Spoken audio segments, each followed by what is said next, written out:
sitting here in the docks. 12 hours early, but we're here. Subject of the day, the Second Amendment. Now, yesterday I discussed the 10th, and the final 4 words of the 10th being very important to other things. Remember the final 4 words, or to the people. Okay, the 10th established a separation between the federal government, the state government, and the people.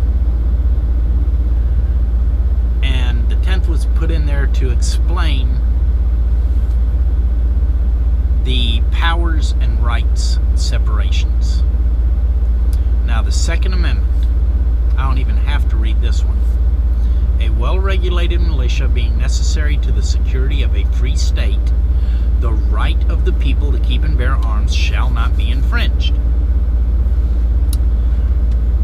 It has 2 clauses in it. The first is a preparatory clause. A well-regulated militia being necessary to the security of a free state. That's the why. Okay? Everything that follows is the actual what. But the first part is a why. Because we need to maintain a well-regulated militia, which is necessary in order to defend this nation against both foreign invasion and its own government becoming a tyranny. Okay? Security of a free state.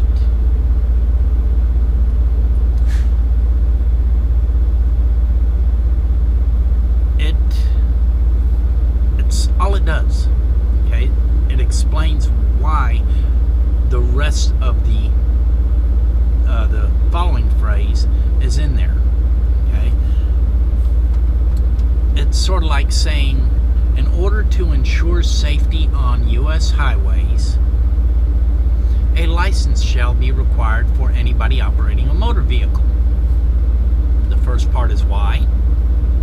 The second part is what.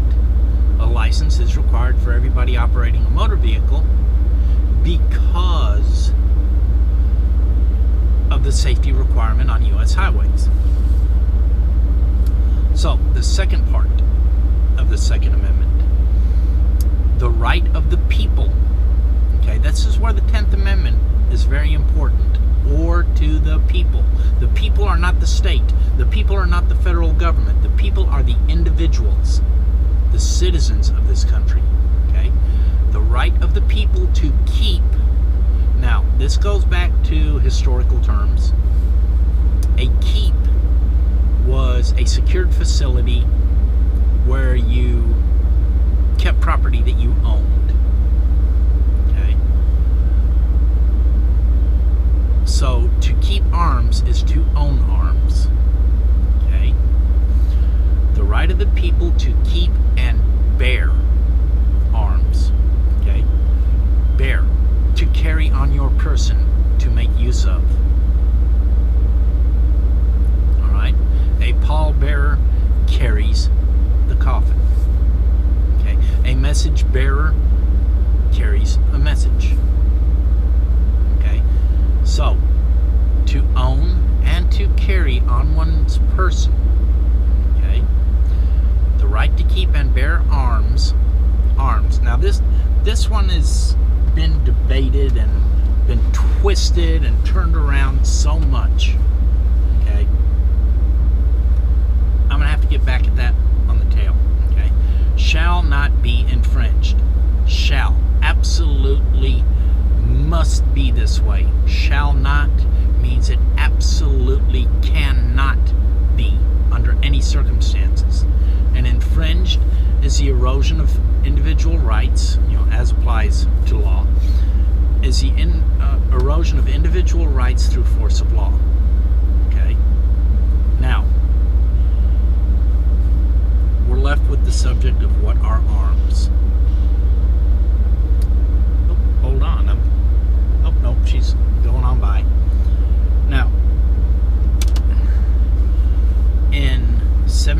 1789, they wrote the Constitution.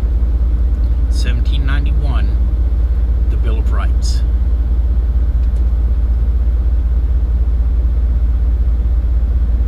Yeah. Now, at that time, military forces carried muskets.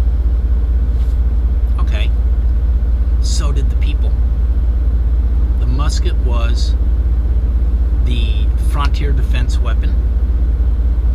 It was the weapon which provided food, and it was the weapon that provided our independence from through the Revolutionary War, our independence from England. Now, there's no restriction on type of arms listed in the Constitution. It says arms. Okay? Arms can be anything from rocks all the way up to nukes, which that I think is a little bit extreme, but constitutionally it applies.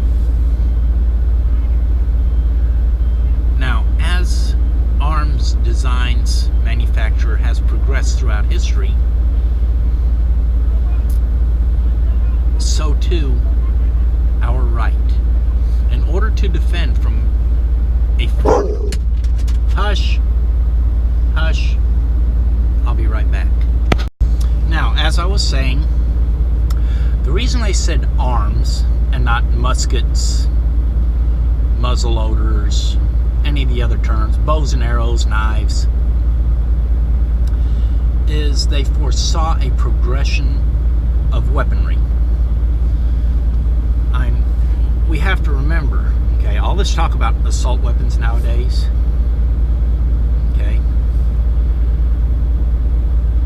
5,000 years ago, an assault weapon was a rock or a stick. Okay, we'll move on. David versus Goliath. The assault weapon was a slingshot. His high-capacity magazine was the bag of rocks that he had hanging on his hip. Then the assault weapon became the bow and arrow, the spear, the sword. We move on up, crossbow. Then the Chinese invented gunpowder, and we had the hand cannon. And it kept progressing. Okay, if we look backwards in time, we now have fully automatic small arms, the M16, M4 series. Before that, the military weapon, the assault weapon, was the M14. Semi-automatic. Before that, the M1903. Bolt action. Before the bolt action, we had the lever action. Before the lever action, we had the rolling block or falling block. Both those were about the same time, which you cranked a handle, the block fell down, you pushed around in, close it back up. During the Revolutionary War, the assault weapon was the muzzleloader.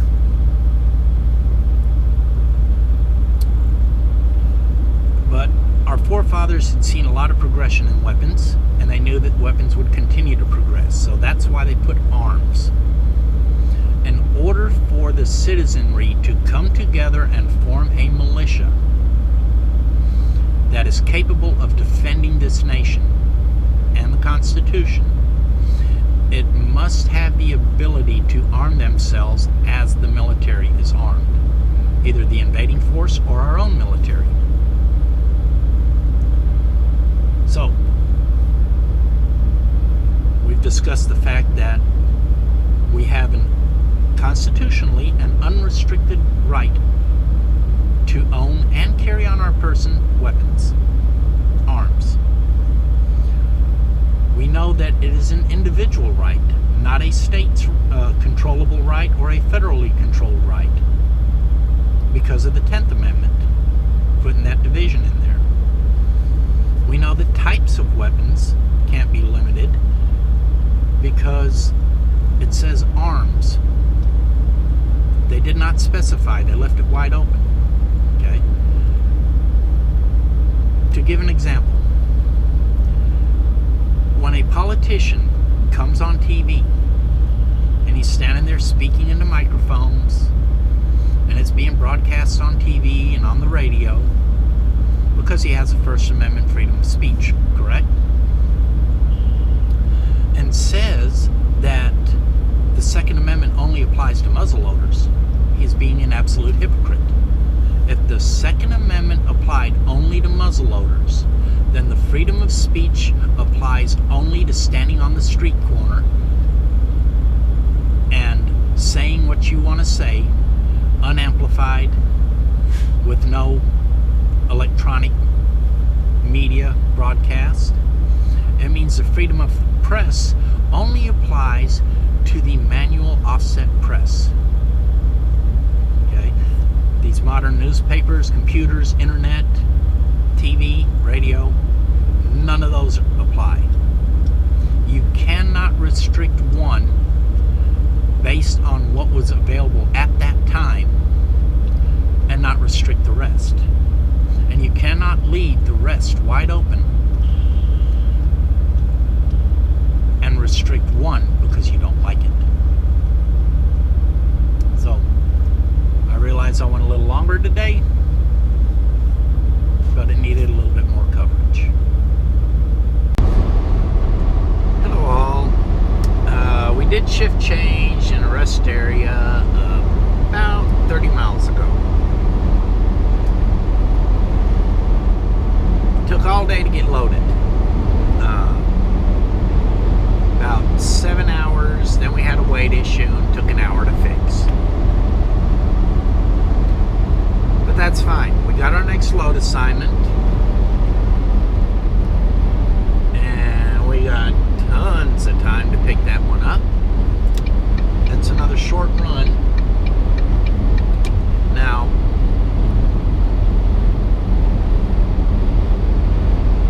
short runs have their good and their bad. They pay extremely well based on how many miles you drive. Okay? But you waste a lot of time with them. So our pickup is 125 miles from where we're dropping in the morning, but it doesn't pick up until 8 p.m. Now, once again, we may get loaded early. We may sit there all day again. I don't know. And then it's only 400, a little over 400 miles to that delivery.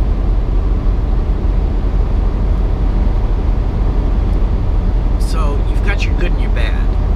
Yes, it pays really good per mile.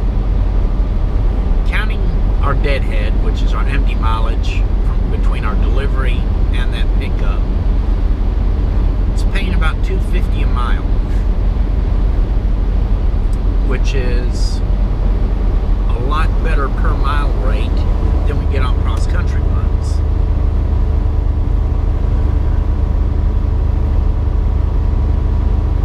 But again, we're going to lose half a day waiting on our load. Whereas with the cross-country runs, we're not sitting there wasting all this time getting loaded or waiting to pick up a load. We're actually rolling. So, kind of works out. I guess that's why the short runs pay so much better. Why a lot of small companies run regional and don't do long haul. They stick with the short runs and solo drivers to increase their profit margin because you're burning less fuel. But it's going to be another chicken load. No problem. We all chicken all the time, right?